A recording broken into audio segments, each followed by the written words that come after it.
আজকে একটা গল্প শোনাই, কথাগুলো মন দিয়া শুনবেন। একটা মধ্যবিত্ত পরিবারের ছেলে, সে মোটামুটি সবার সাথেই খারাপ ব্যবহার করে চলতো। সে রাত 1টা 12টায় বাসায় ফিরতো। এই কারণে তার বাবা তাকে অনেক বকাঝকা করত। আর ছেলেটাও তার বাবার সাথে তর্কে জড়ায় যাইতো। ছেলেটা যখন বন্ধুদের সাথে বাইরে আড্ডা দিত, তখন তার একটা বন্ধুর সাথে সে অনেক খারাপ ব্যবহার করত। ওই বন্ধুটাকে সে পাত্তাই দিত না। এইভাবে সবার সাথে সে খারাপ ব্যবহার করে চলতো। একদিন সে ডাক্তারের কাছে যাওয়ার পর তার ক্যান্সার রোগ ধরা পড়ে। ডাক্তার তখন তাকে বলে, আপনি আর বেশি দিন বাঁচবেন না, মাত্র কয়েকদিন বাঁচবেন। এই কথাগুলো শুনে ছেলেটা অনেক কষ্ট পাইল। প্রতিদিনের মতোই সে রাত 12টার সময় বাসায় ফিরলো। এইটা দেখা তার বাবা প্রতিদিনের মতোই তাকে বকাঝকা করতে লাগলো।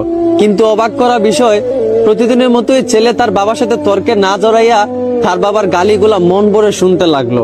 আর মনে মনে ভাবতে লাগলো, হয়তো এই বাবার গালিগুলো আর কয়েকদিন পর শুনতে পাবো না। ওইদিকে তার মা ডাকতেছে, নে বাবা ভাতটা খেয়ে নে। অন্যদিন হলে সে তার মায়ের হাতে ভাতটা এত সহজে খাইতো না।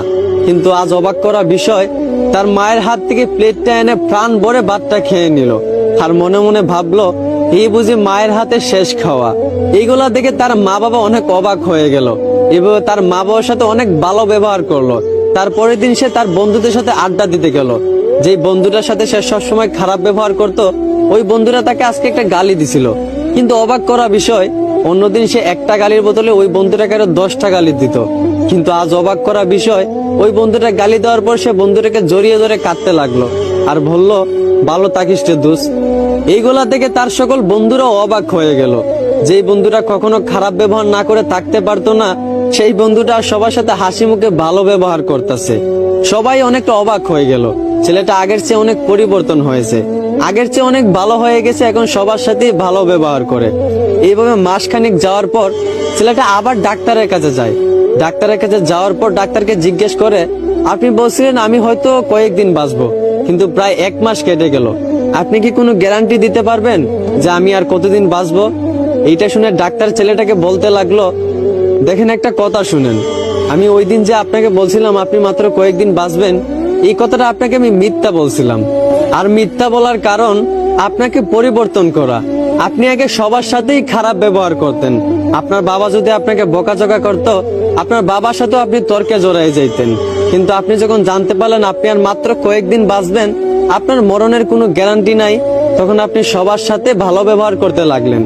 এই বন্ধুটাকে আপনি গালি ছাড়া দিতেন না, সেই বন্ধুটাকেও আজকে আপনি ভালোবাসা দিলেন।